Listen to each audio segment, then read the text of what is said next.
Hello, beautiful friends. Happy November 1st. It's been a little while since I've checked in with you, and that's because things have been fluctuating. I find my own life, there's been a lot of movement.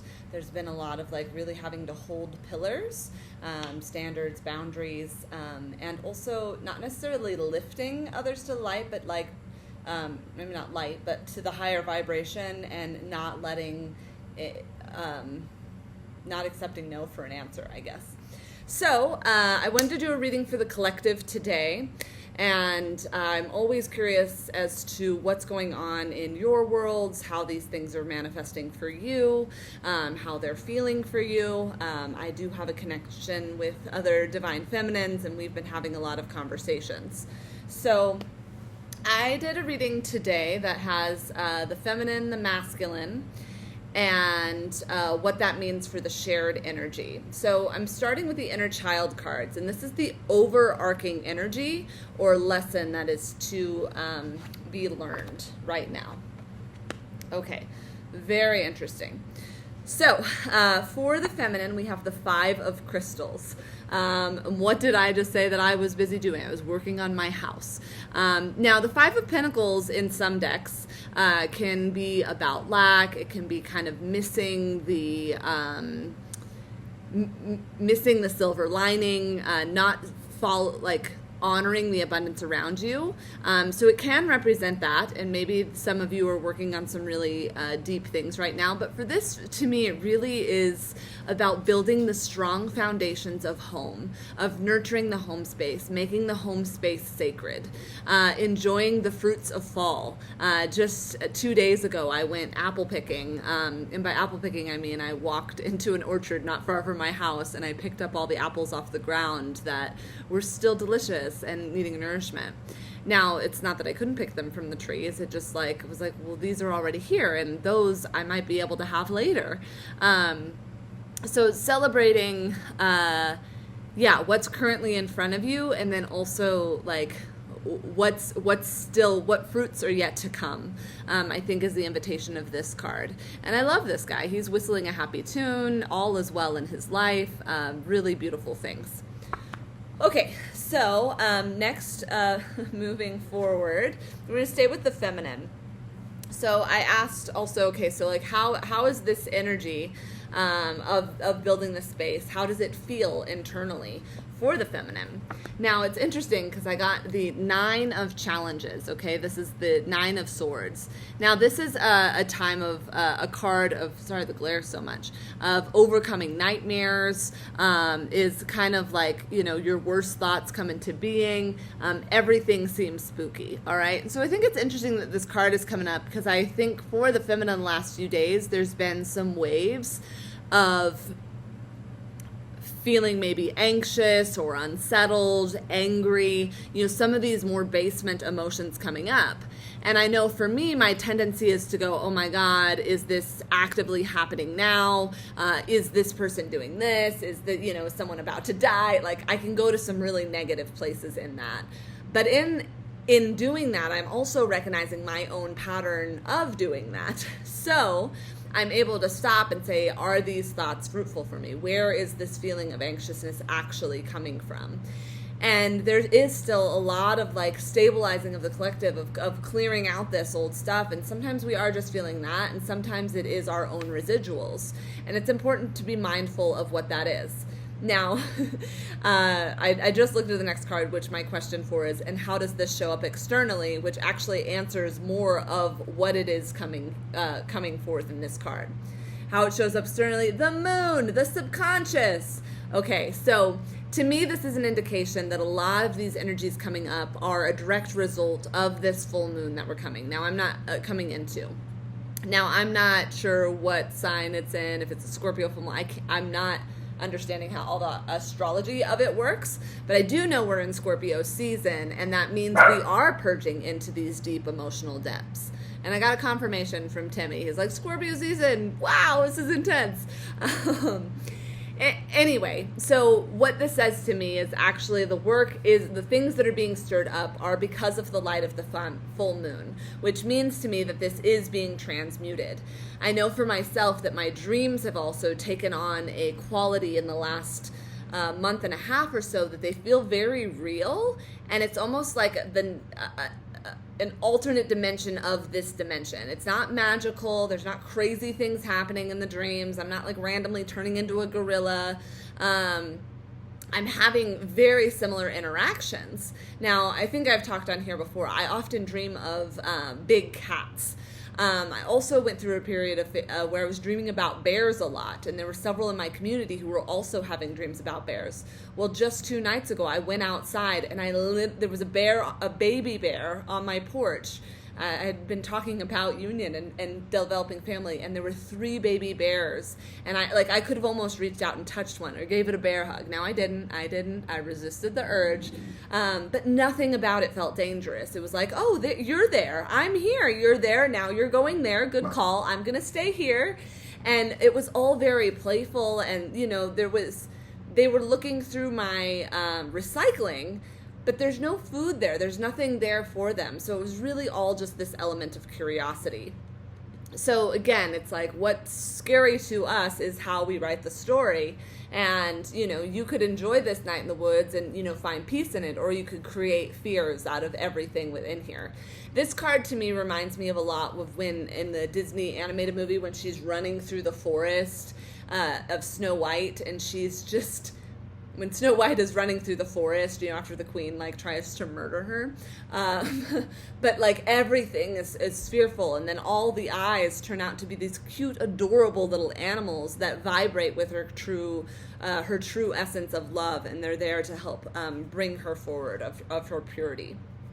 I will come back to the outcome just for a big reveal at the end. But we're going to divert over to the masculine. So to sum up the feminine, what we're really working with there is, we're building the foundations, we're releasing these residual thought forms. This moon is bringing this massive clearing simultaneously. I also noticed that the moon card is 18, which adds up to 9, and so we have 9 and 9, which adds up to 18. So I feel like these energies are really interchangeable as far as how we're navigating and working with the subconscious and our own intuition, even getting that cleared and cleansed through the energies of the moon. All right, so that's the work of the feminine. Now, in this reading, I would like you to stay with these energies as it relates to yourself, not to the counterpart, although you might see mirrored components come up as it relates to both.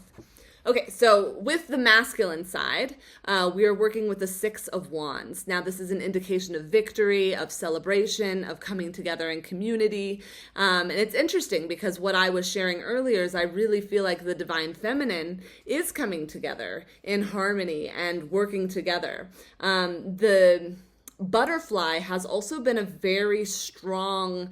There's been strong energies of the butterfly moving forward, not just in my life, but I'm hearing it as we're going through a metamorphosis. This is a cocooning stage. I don't think I've heard so many butterfly metaphors in all my life, but they're coming up hot and heavy because we are in a period of transformation. Things are shifting. We're finding new ways. We're finding new joys. This is a card of victory. So if this is a card of being within and creating the foundation, this is the card of victory that works with it of okay, we've got the self foundation that brings in the community and the celebration vibes. Okay, so these are the overarching messages for these things. So how this shows up, wow, in the light of the masculine, now I want to relate it to the external masculine, is the moon. So the internal world is being stirred up by the energies of the moon. So to me, this shows that the masculine component, the way that the feminine has been living through the essence and through the water of the moon, the masculine is starting to digest the power of the intuition and the magic of the subconscious. So this shows me that the 3-dimensional work that the feminine does is profoundly impacting the masculine side. The masculine is learning to trust his intuition. It's trusting to learn his own vision. Now, something I was sharing with a friend earlier is that, so often as females, we're told, just let the man lead, let him guide. But there's a lot of collapsed masculine out there that you don't want them leading. They'll lead you into the depths of hell, and nobody wants to be there. So it is this discernment of the healthy leader. Now, I know for me, in my own life, I've seen a lot of the masculine step back right now. They're not very present with the feminine in the physical, okay? So if we're relating it to ourselves, it's like creating this space and intuitively listening to the why, which isn't always important, intuitively listening to the when, which often is more important, and sometimes even the how. So these different pieces that are coming through with the moon. Now, it is the feminine vision that's bringing forth, I think, a lot of the light that's coming through to the internal system of the masculine, or to the masculine component within us. Now, how this shows up externally, King of Cups. So this is really beautiful. This shows me that there is compassion and love and understanding coming forth. There is an emotional maturity starting to come through the masculine component, okay? Now, this is good because I think the feminine has been doing such deep work for so long, but it's easy to wobble, not necessarily in the weight, but even in the receiving. So what this brings up for me is whenever we are vulnerable and we step forward to put ourselves forward, there is an impulse to then also retract and hide. So it's like, here I am, world, I am brave, and my heart is wide, and you are a beautiful human, and would you want to co-create? Oh no, I've said too much. And then the sabotage starts, or whatever. So often we or what comes to mind is, when Will Smith won the Oscar, there was like this whole thing of like the sabotage often comes in right as you reach the greatest heights. Okay, so to me, it shows that the masculine side of us, or potentially even the external masculine, is starting to have sympathy and compassion for the feminine, for these darker spaces that she's been holding and working through. All right. And, this could manifest as far as words inside of yourself of like, wow, you're thinking those thoughts again. Do you really want to be in that bad neighborhood thinking? Do you want to be in that doom spiral? What would you like to shift now? Could you replace it with something else? Can you just not necessarily distract, because we want to listen to the feelings that come up, but what is it that you can do to alchemize these emotions, this energy and motion? So I really feel like the external support of the masculine, I love this pair together because they really understand. Now, it can get a little too watery and, not quite figuring out. So it is important to be mindful to ground. All right. But what I like is he is sitting on solid ground while being with the water, while she's just immersed in the water while looking at solid ground. There feels to be a balance in these cards.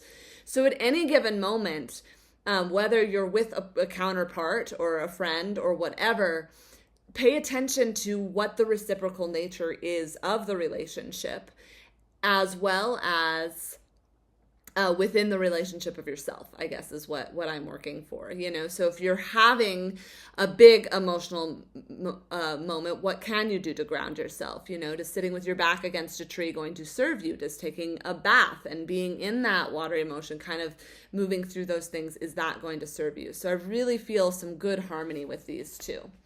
All right. Very cool. Okay, so now we're going to tune in up here with the third energy. Oh my gosh. Okay, this is neat. I'm very excited right now, to be honest. Whoa. Okay. I drew all the cards before talking with you, but I flipped them over so I too could be surprised as to what comes through. Also, so you know, these readings are never premeditated. I'm reading the cards as they move through me and as I'm interpreting the stories. Wow. Okay, so Okay, so we're going to start here with the Guide of Wands. All right, the Guide of Wands is the same as the Queen of Wands in this deck. Now, this is the overarching message for sacred union, for the shared energy. Okay, so, we're looking at the collective, which can be a little general, but I am seeing that the themes are so strong in the collective right now. I feel like every conversation I have with somebody is just a different version of the story I'm living. And I'm like, wow, that's your version of it, okay? Your other player is a mom, where my other player is this. And your other player is your child, and my other player is my dog. My contractor, any of the things. So what are we seeing with this Guide of Wands? Well, the Queen of Wands traditionally, is this, she's just like in her little bubble of manifestation, of creating. She's ready to bring things into being with fire, passion, and movement. She's glowing. She's radiant. She is a priestess of movement, of fire. So with this is the Pied Piper. And what I really see with the Pied Piper here is almost a toss back to this card here, where we have all of these fairies dancing around, this celebration energy, the Six of Wands. And here you have the Queen of Wands, or the Pied Piper, who's almost leading all of these little fairies, or these little children, into the celebration. To me, this feels like the masculine. And what did I start off with? I started off with, they're so often we're told to let the man lead. Well, this is, I don't fully know the story of the Pied Piper, but to my remembrance of it, he basically came to town and was like, hey, everybody, let's create together. And the community was like, that sounds amazing. And then the trade was something or other, and the community at large broke the agreement with the Pied Piper. So the Pied Piper enchanted all of the children and moved away to create basically a commune of those who could be in integrity. Now, we could tell they could be a little cultish, whatever. We're not going to get into the details of the story. But this serves the overall theme. We're leaving the old world, or we're moving into the new world that's being built of integrity. It is allowing the masculine to lead, but the masculine who's creative and fun and an integrity, who holds to the integrity of not only the spoken word, but the written word and the spiritual word. There's so many ways, I think, right now that we are picking up on the multidimensionalness of going from 3D to 5D. And I think for a lot of us, we were confused. I was like, is 5D like a new, are we all just going to be these energy beings like in the elemental movies? What does it mean to be in the 5D world? Well, it's a consciousness shift where we are integrating more of those abilities of telepathy and being in, to tie it back to this reading, being in tune with our own intuition, our own subconscious. We were remembering what it is that came before. Because there were times that we were much more in integrity with what our systems knew, with our consciousness knew being on Earth. We knew which plants instinctively to eat because we knew and we trusted ourselves that deeply. So that's what we're going back to, except there's a whole new world that we're bringing these old ancient wisdom from and applying it to that. So this is symbolic because at the end of this story, all of these children come back to the town and they bring this burst of life, of integrity, of art, of playfulness. And I think that that's so much of what we're doing, and if we're tuning into this Six of Wands energy, this victorious energy, these are the ones in celebration, bringing it together. So that is feeling really good. Now, I was like, all right, well, so, what does this feel like internally? We've got the reverse Four of Wands. Now, I think it was even the last reading I did, or maybe the one right before it, I got the Four of Wands 3 times, and I was like, this is crazy. I've never seen this happen before. And, there's always an interesting tone to a card that is in reversal. Sometimes I feel it is, the reversal for me often means that turn it over to spirit, because The universe has got this. There is divine timing at play is often what this means. Or at least that's how I'm sensing this particular card in this. It's like, let the divine work, because the timing of union is not up to us. It's up to the integration of both the masculine and the feminine parts within and the counterparts that match externally. All right. And to be in that true celebration, there is a true component of being able to listen. So this is feeling really good. This is very exciting on a lot of levels. I know it's feeling frustrating, but the card, I said, oh, wait a minute. This is, okay. Okay, so how interesting. I read this backwards. So this card's actually supposed to be the external energy, which means delays or divine timing. Now, the internal energies, as I drew the cards, except I drew it and started, as I picked it up, I started reading it this way. So I'm going to say that these cards are actually interchangeable, and it's going to apply to however your individual journey is. There are no errors, but what a fool I've been. No. Anyway, so the Enchanter's Wheel, the Wheel of Fortune. I drew a drawing for myself yesterday, and this card came up twice. So change is in the air. I spoke with a friend earlier today. She said she also drew the Wheel of Fortune twice today. We are in the changing of the seasons. The fall leaves are starting to shift their colors. They're starting to let go. And the message of the season is the message of the wheel. Change is afoot. You know, we are approaching winter. We are approaching the season of the feminine. And it's starting to get cold places if you're in the northern hemisphere. Sorry, I was just really being present with the thought that was coming through. Anyway, so this is the tides of change are upon us. All right. So as the Enchanter's Wheel shows up with the reversed Four of Wands, change is coming, but allow it to be in divine timing. You know, there's not a lot that we can do in this. And just because I drew this, I drew these two cards backwards, I'm going to ask for clarification on both of them. This reading is becoming quite long, but I haven't done one in a while, so you get to listen to my voice for some time. Okay, so we're asking for clarification around the Enchanter's Wheel. Okay, awesome. And asking for clarification around this reversed Four of Wands as it relates to the third energy. Okay, so,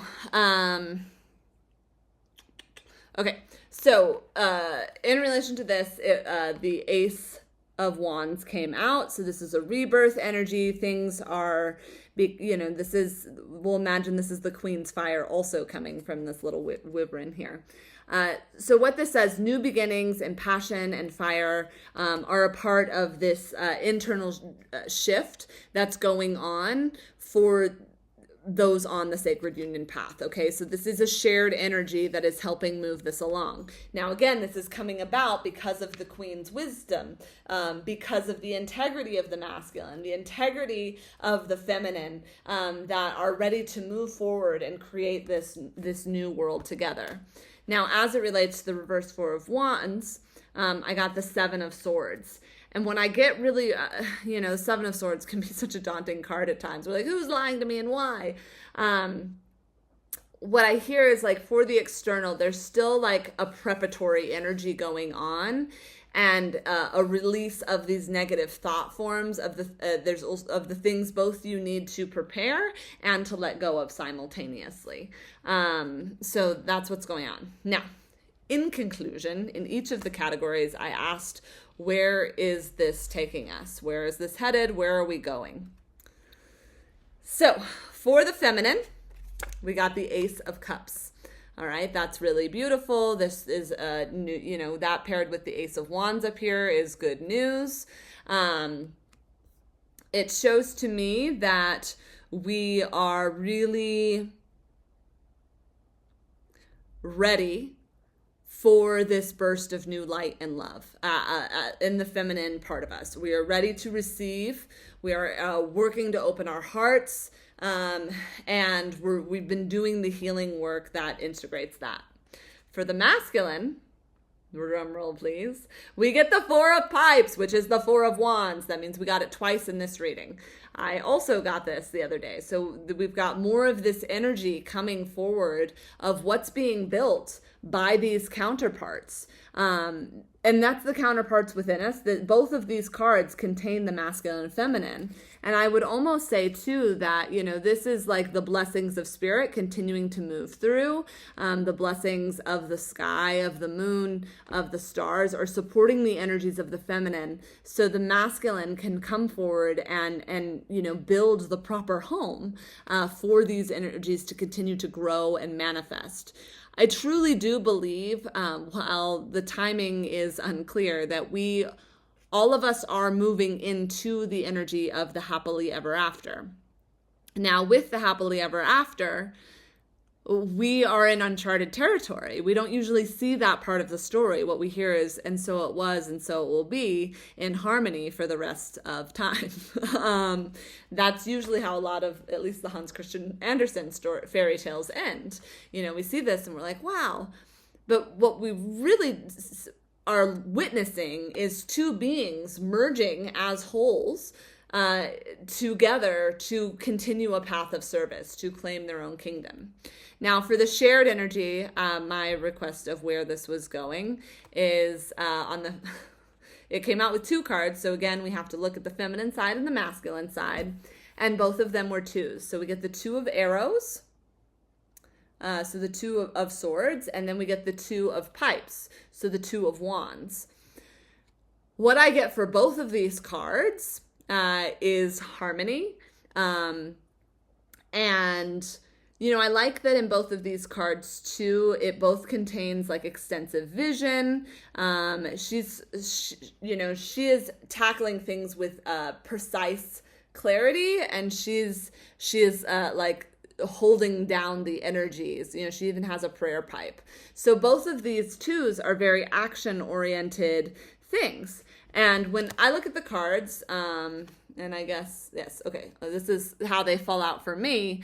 They are holding it together. And we could even say that this is Cupid's arrow, kind of moving forward and I love that we both got the twos and the masculine got the four.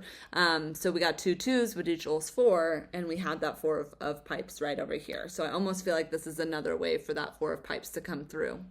I'm going to draw one more card.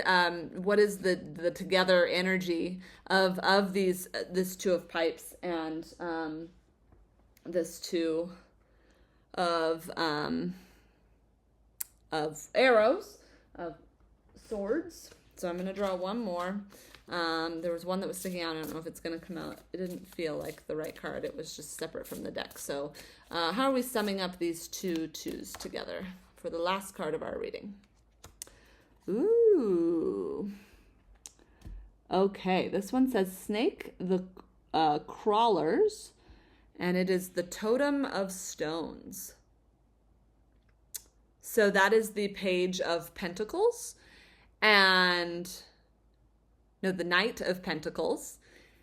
And the Knight of Pentacles typically is the one who's bringing forth the action. Is the most grounded knight. He's bringing forth the message. He's doing the work. It's not just, he's not like a whirlwind knight.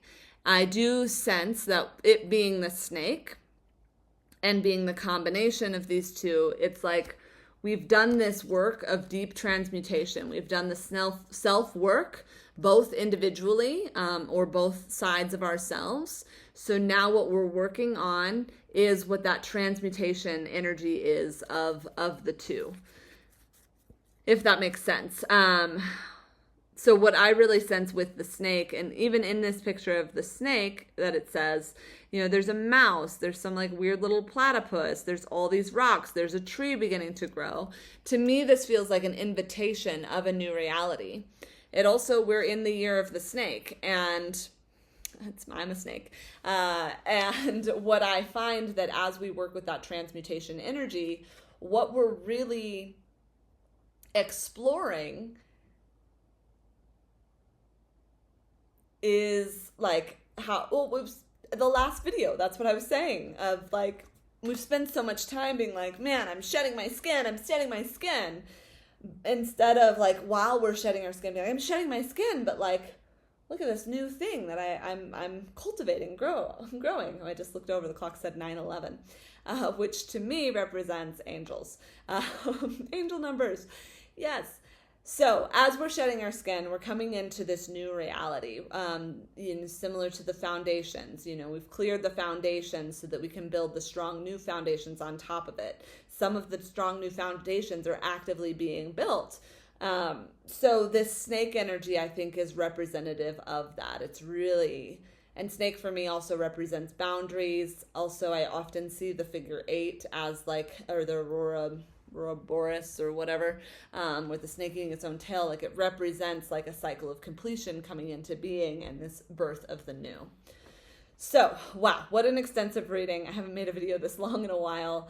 Thank you for sticking with me on that. I hope that you got some valuable insights in this exchange, and please reach out. I'm Hailey Jones. You can email me at prismhealers@gmail.com. You can just look down in the comments and find that email address, and we can find time to do a session together. My sessions are quite affordable and very extensive and helpful, I think, and I've been told.